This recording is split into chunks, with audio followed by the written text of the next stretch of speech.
Hello दोस्तों, आप सभी को मेरा नमस्कार। आशा करते हो सभी अच्छे होंगे। चैनल को शेयर करें, सब्सक्राइब करें, प्लीज़ मेरी ऐसे के हेल्प करें।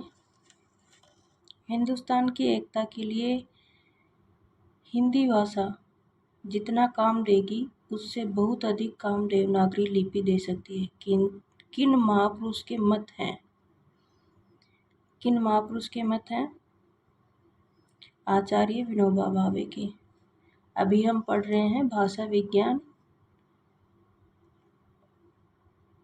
उसमें क्वेश्चन नंबर 5। हिंदुस्तान की एकता के लिए हिंदी भाषा जनता जितना काम देगी उसमें बहुत अधिक काम देवनागरी लिपि दे सकती है। मत आचार्य विनोबा भावे का है। 9वीं सदी में ब्राह्मी लिपि से देवनागरी लिपि का विकास हुआ। देवनागरी लिपि का पहला शिलालेख गुजरात नरेश जय भट्ट के 7वीं-8वीं सदी के एक शिलालेख में मिलता है।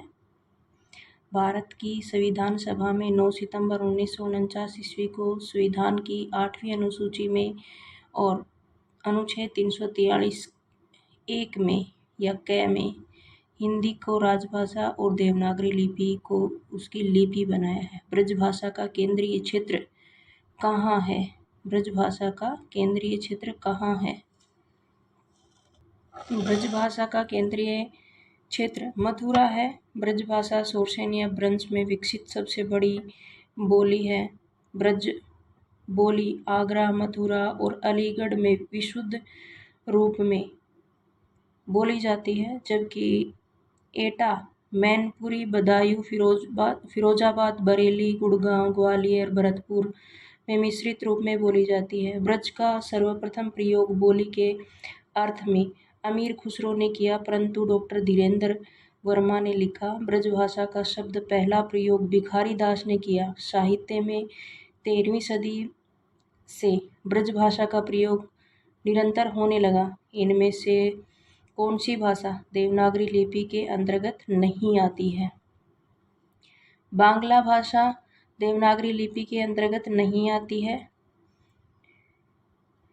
बांग्ला लिपि पूर्वी नागरी लिपि का एक परिमार्जित रूप है, जिसे बांग्ला भाषा, असमिया तथा विष्णुप्रिया, मणिपुरी लिखने के लिए प्रयोग किया जाता है। पूर्वी नागरी लिपि का संबंध ब्राह्मी लिपि के साथ है। संस्कृत, हिंदी, मराठी, कोंकणी, नेपाली, गढ़वाली आदि भाषाएं देवनागरी लिपि में लिखी जाती है।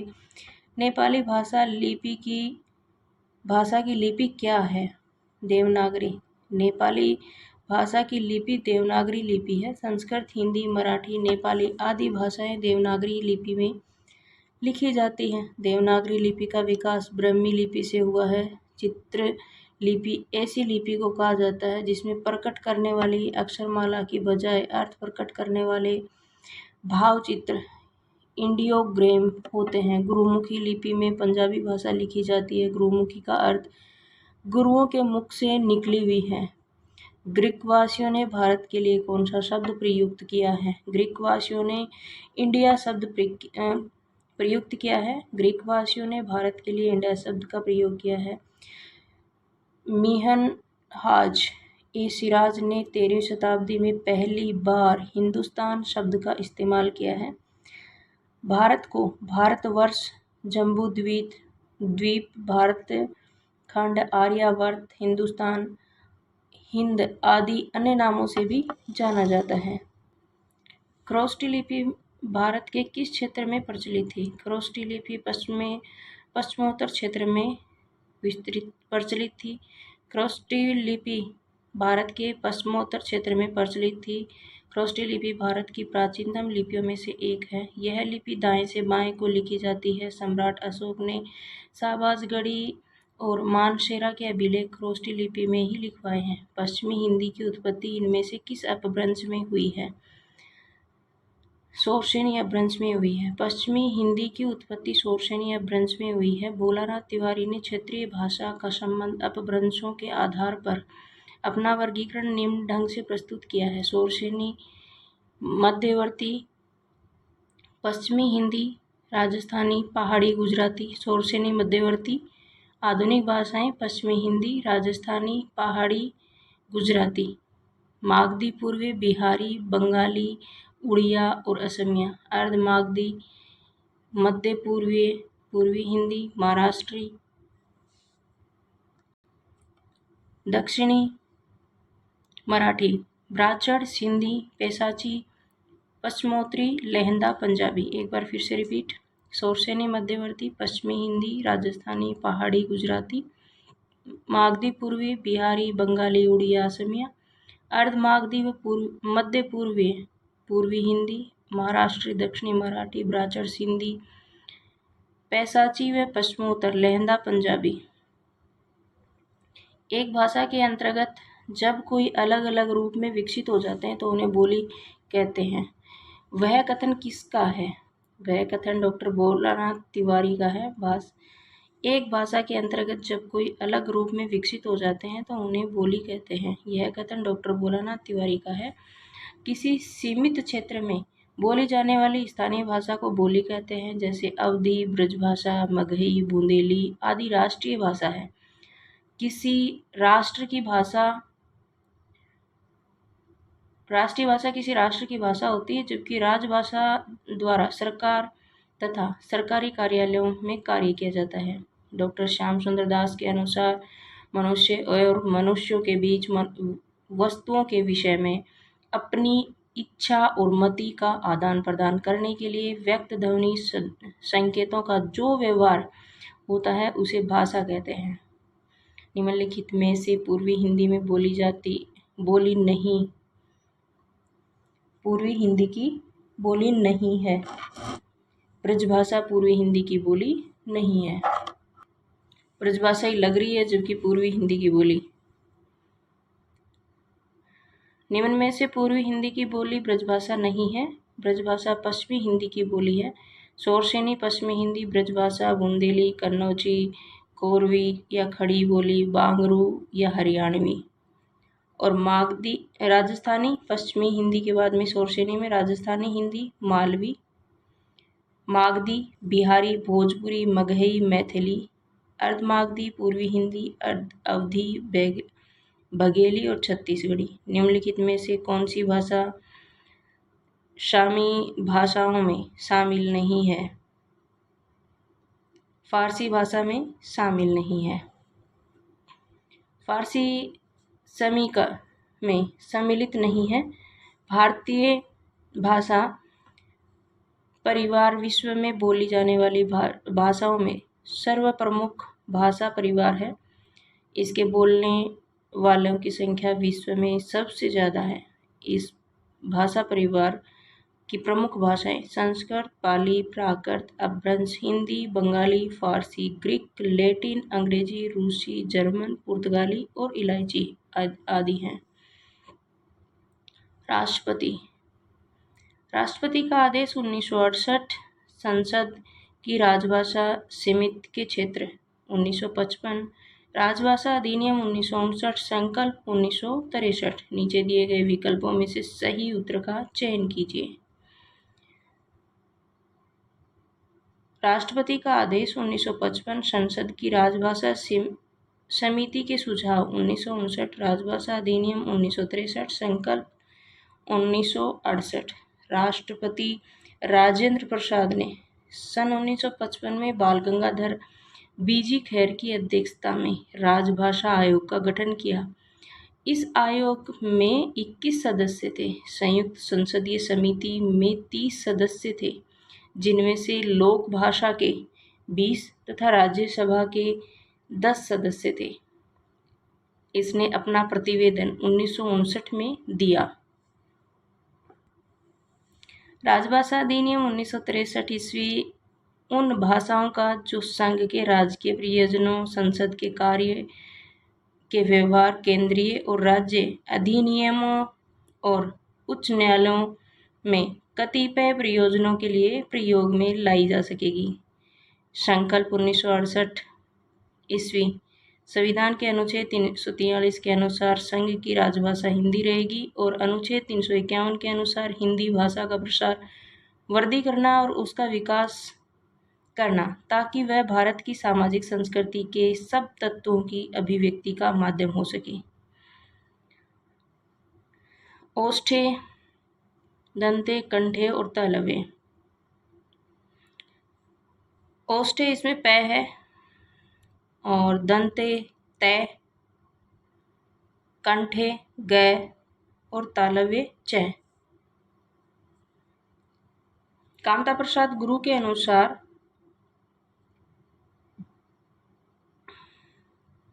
निम्नलिखित का हिंदी भाषा की उत्पत्ति के अनुसार सही अनुक्रम है। इसमें सही अनुक्रम क्या है? कामता प्रसाद गुरु के अनुसार सही अनुक्रम है शोरसेनी, नागर अपभ्रंश, पश्चिमी हिंदी और वर्तमान हिंदी। शोरसेनी ऑप्शन नंबर 1 में था, नागर अपभ्रंश ऑप्शन नंबर 2, पश्चिमी हिंदी ऑप्शन नंबर 3 और वर्तमान हिंदी ऑप्शन नंबर 4, जो कि कंटिन्यू है। 1 2 3 4 ऑप्शन नंबर ए आंसर है इसका। कामता प्रसाद गुरु के अनुसार हिंदी भाषा की उत्पत्ति का अनुक्रम पश्चिमी संस्कृति, लौकिक संस्कृत, पहली प्राकृत, दूसरी प्राकृत। पहली प्राकृत क्या है? पाली। दूसरी प्राकृत या पाली, तीसरी अपभ्रंश है,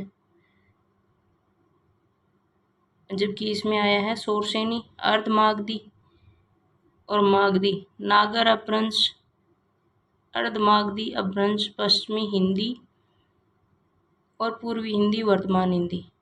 कामता प्रसाद गुरु के अनुसार भाषा की उत्पत्ति के अनुक्रम है ये। पहले आई प्राचीन संस्कृति, फिर लौकिक संस्कृत, फिर पहली प्राकृत, फिर दूसरी प्राकृत या पाली, शोरसेनी, अर्धमागधी, मागधी, नागर अपभ्रंश, अर्धमागधी अपभ्रंश, पश्चिमी हिंदी, पूर्वी हिंदी, वर्तमान हिंदी। अवहट में शिक्षा शब्द के लिए कौन सा रूप मिलता है? अवहट में शिक्षा शब्द के लिए कौन सा रूप मिलता है? अवहट में शिक्षा शब्द के लिए सिख का शब्द रूप मिलता है। अपभ्रंश में अपभ्रंश के ही प्रवृत्ति रूप को अवहट नाम दिया गया है। 11वीं से लेकर 14वीं सदी के अपभ्रंश रचनाकारों ने अपनी भाषा को अवहट कहा। विद्यापति की कीर्तिलता, कीर्ति पताका तथा ये तो दिखाई नहीं दे रहा कि संदेश राशक की भाषा अवहट है। अपभ्रंश की उत्तरकालीन अवस्था का नाम अवहट है। अपभ्रंश की उत्तरकालीन अवस्था का नाम अवहट है। इनका विकास क्रम इस प्रकार है कि संस्कृत, पाली, प्राकृत, अपभ्रंश और अवहट। राहुल संस्कृतायन ने खड़ी बोली को नाम दिया, क्या नाम दिया? कोरवी। राहुल संस्कृतायन ने खड़ी बोली को कोरवी नाम दिया। हिंदी की प्रमुख बोलियों के नामकरणकर्ता निम्न है। हिंदी की प्रमुख बोलियों के बोली: ब्रजबुली, ईश्वर चंद्र गुप्त, डिंगल, बांकीदास, बिहारी, गिरियसन, भोजपुरी, रेमंड। एक बार फिर: ब्रजबुली, ईश्वर चंद्र गुप्त, डिंगल, बांकीदास,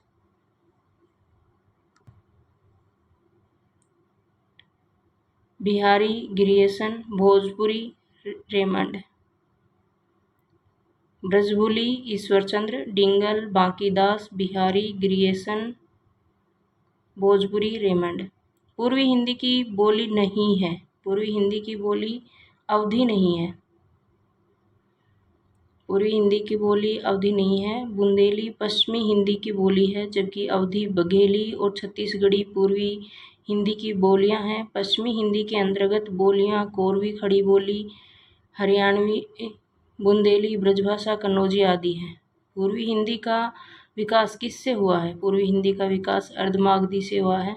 पूर्वी हिंदी का विकास अर्धमागधी से हुआ है। पूर्वी हिंदी उपभाषा के अंतर्गत 3 बोलियां आती हैं: अवधी, बघेली, छत्तीसगढ़ी। शोरसेनी अपभ्रंश से पश्चिमी हिंदी का विकास हुआ। शोरसेनी अपभ्रंश से पश्चिमी हिंदी का विकास हुआ। इसके अंतर्गत 5 प्रमुख बोलियां आती हैं: कोरवी, हरियाणवी, बुंदेली, कन्नौजी, ब्रजभाषा, मागधी अपभ्रंश से बिहारी हिंदी का विकास हुआ। इसके अंतर्गत 3 प्रमुख बोलियां हैं,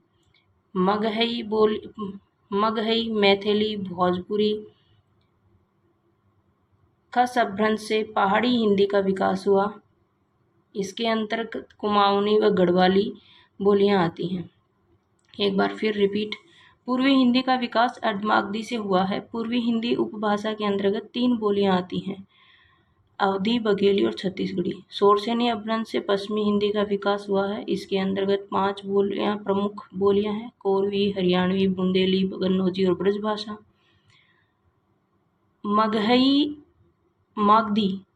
मागधी अपभ्रंश से बिहारी हिंदी का विकास हुआ है। इसके अंतर्गत 3 प्रमुख बोलियां हैं, मगही, मैथिली, भोजपुरी। खस अपभ्रंश से पहाड़ी हिंदी का विकास हुआ है। इसके अंतर्गत कुमाऊनी, गढ़वाली बोलियां आदि आती हैं।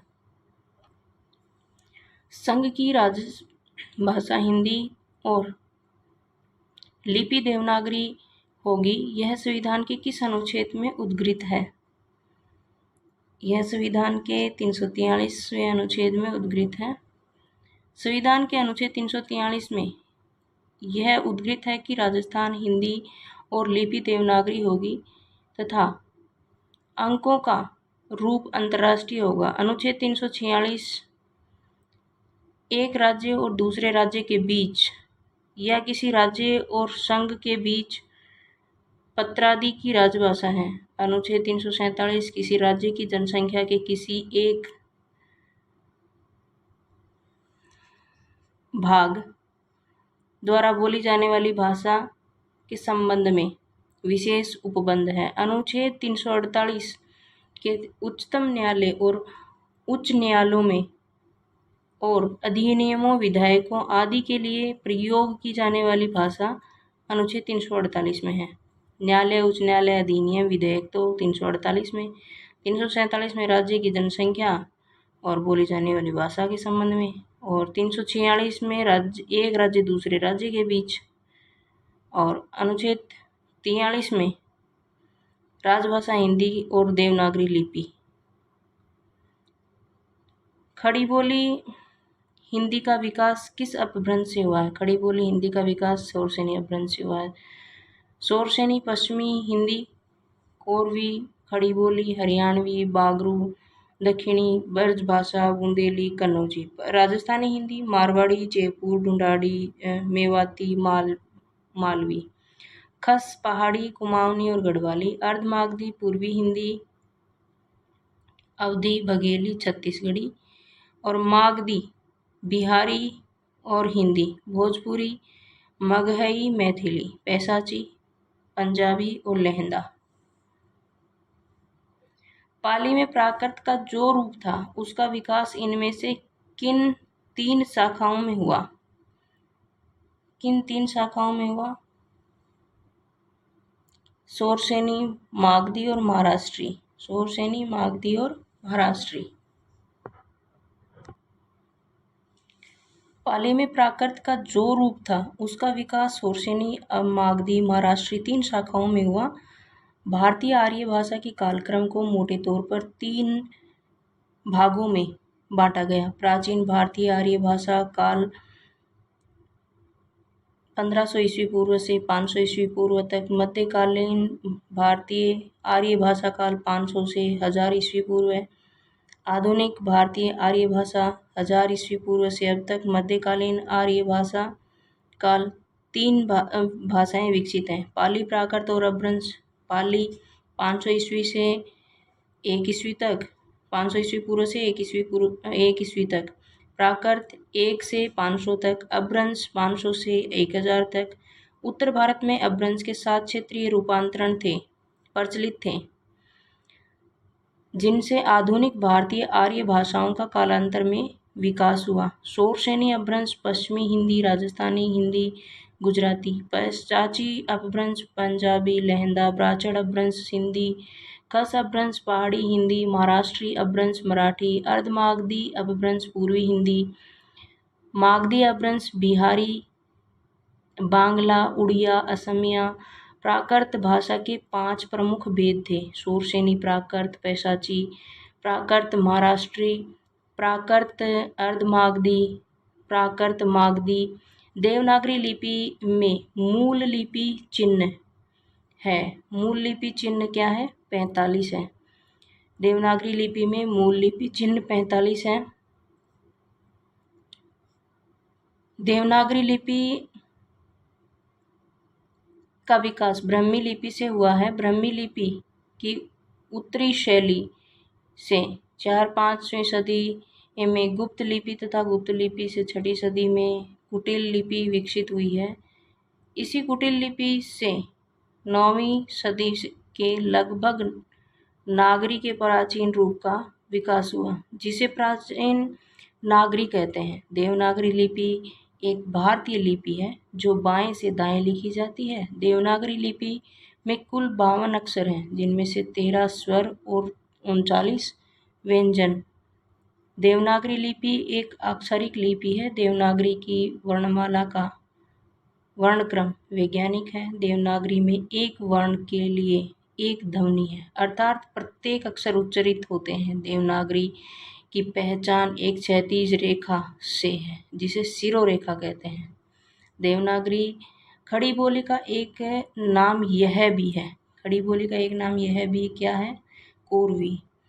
खड़ी बोली का एक अन्य नाम कोरवी भी है। यह नाम राहुल सांस्कृत्यायन का दिया हुआ है। खड़ी बोली शोरसेनी अपभ्रंश की उपभाषा पश्चिमी हिंदी की प्रमुख बोली है। हरियाणवी, दक्षिणी ब्रजभाषा, बुंदेली और कन्नौजी पश्चिमी हिंदी की अन्य बोलियां हैं।